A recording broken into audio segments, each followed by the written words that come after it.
Hi friends, Ryan here with Ryan's Candles and Crafts, and welcome to the next chapter of Jojo's story.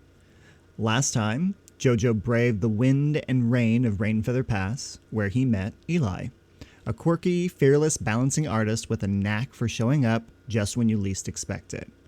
Together, they found shelter and weathered the storm before parting ways. Now, Jojo's journey brings him down the high ridges into the place filled with warmth, music, and lights, though the crowd and noise may be a challenge all their own.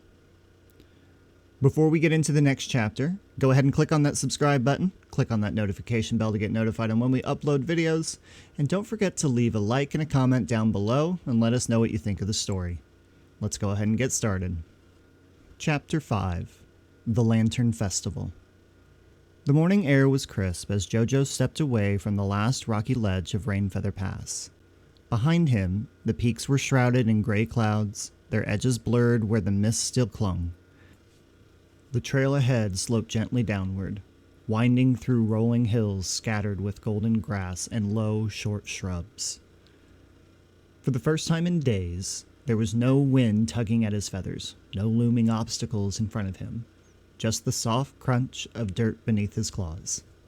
Then faintly, he heard it. At first, he thought it was just a hum of wind in the grass, but then the sound carried a rhythm, drums, faint, steady, far away. He stopped, tilted his head. Along with the drums came a swirl of sounds, laughter, the clinking of cups, voices raised in cheer, and beneath it all, a bright, playful melody unlike anything he'd heard before. Jojo took a slow breath. Crowds had never really been his thing. The market in Cliffside Village was enough to set his heart racing. Strangers jostling past, voices overlapping. But there was something warm in the music. Something that made the golden bubble floating ahead of him pulse brighter. As he followed the trail, the sounds grew louder. The air began to smell different too. Roasted nuts, sweet spiced bread, and the faint tang of something sizzling over a fire. The hills parted, revealing a wide, flat plateau nestled against the mountainside. It was like a handful of colorful shells scattered across the ridge. The houses were painted in warm shades of orange, teal, and crimson, their roofs hung with strings of paper lanterns that bobbled gently in the breeze.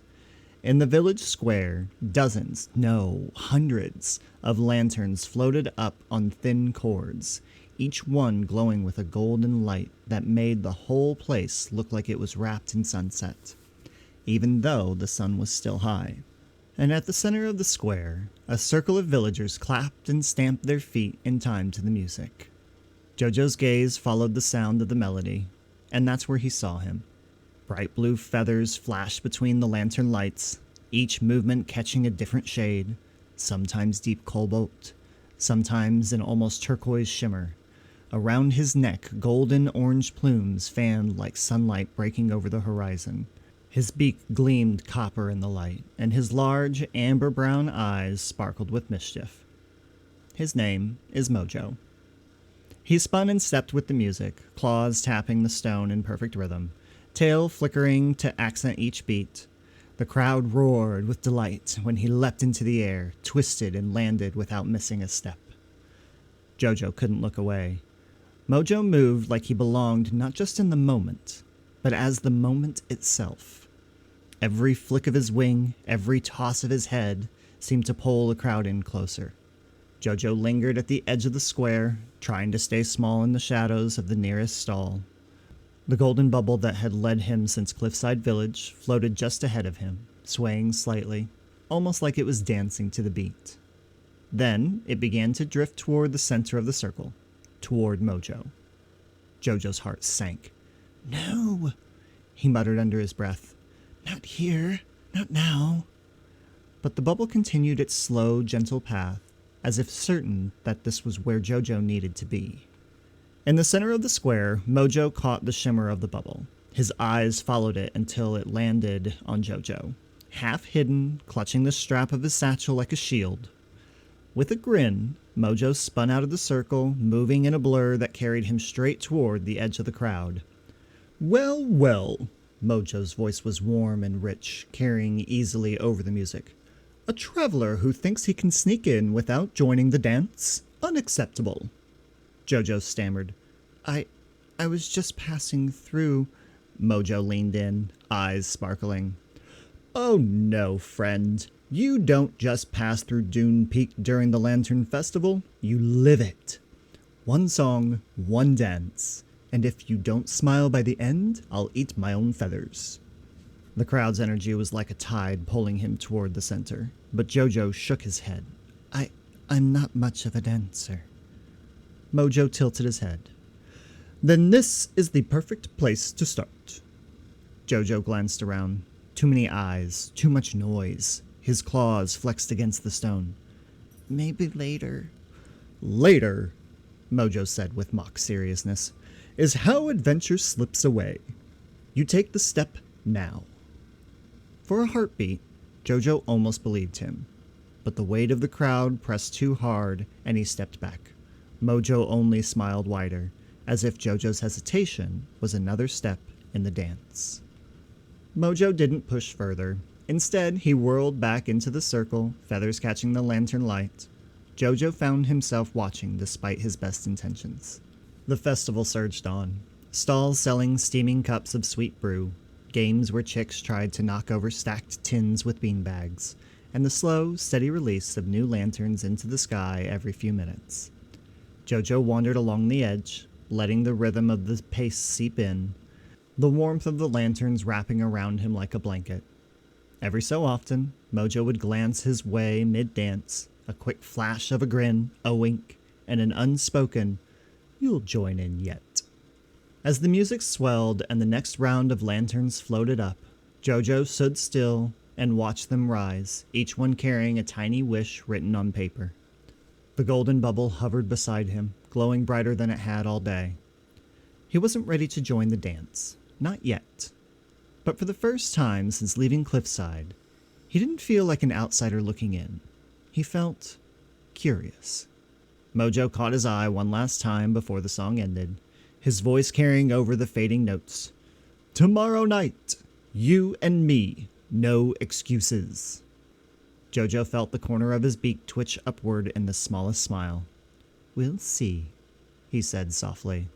All through the night, the lanterns drifted and glowed above Dune Peak Village, tethered by thin cords that sighed when the breeze moved through them. Jojo watched them from the small guest nook a kindly venter had offered him when he realized the traveler with the golden bubble had nowhere to stay. The nook was tucked behind a spice stall.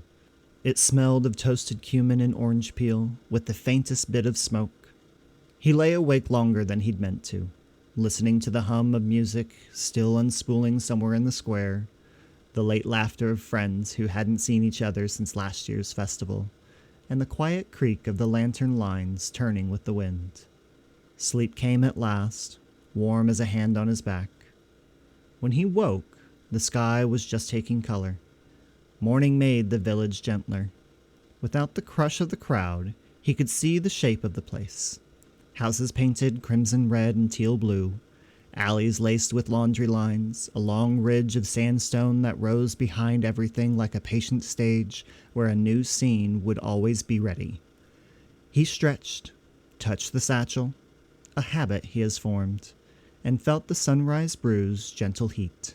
Still hot, the magic beans infused the water and flavor to keep for a while. And that, my friends, is where we leave Jojo for today. Let me know in the comments below if you think Jojo will end up joining Mojo in a dance for the festival. Now, let's talk through a lot of what's been going on in this video that you've been watching today. So you can see where we did, and you'll continue to see where I've done, a lot of checkerboard method in this video. When I came across the checkerboard method, I spoke on it briefly in the last one, and I came across it, someone had mentioned it. I'm like, okay, well, let me just try that out. And I kind of stuck with it for a while just because I was so intimidated by multiplacing.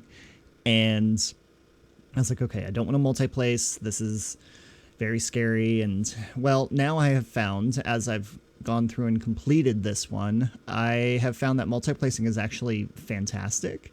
I'm a lot more confident with it now, and you'll actually see that throughout the process of this whole painting that we do. Toward the end of this, you'll see, and we'll even talk through the confidence that I've built up in myself when it comes to the multi-placers. I'm really excited for you guys to see this. Let me know in the comments below, what is your best method when it comes to doing the diamond art painting? Do you checkerboard it? Do you multi-place? If you multi-place, do you do 2, 3, 4, 10, 12? Like what is the max multi-place that you use? I have actually found that 4 is really the best for me.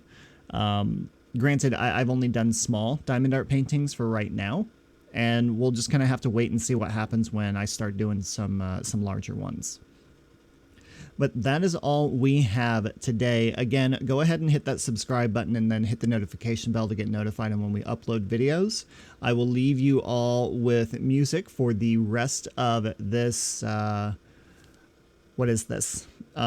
This time lapse and everything. So I really hope that you enjoy what we're doing here. As always, everyone, light a candle, pour a coffee, and let's keep crafting.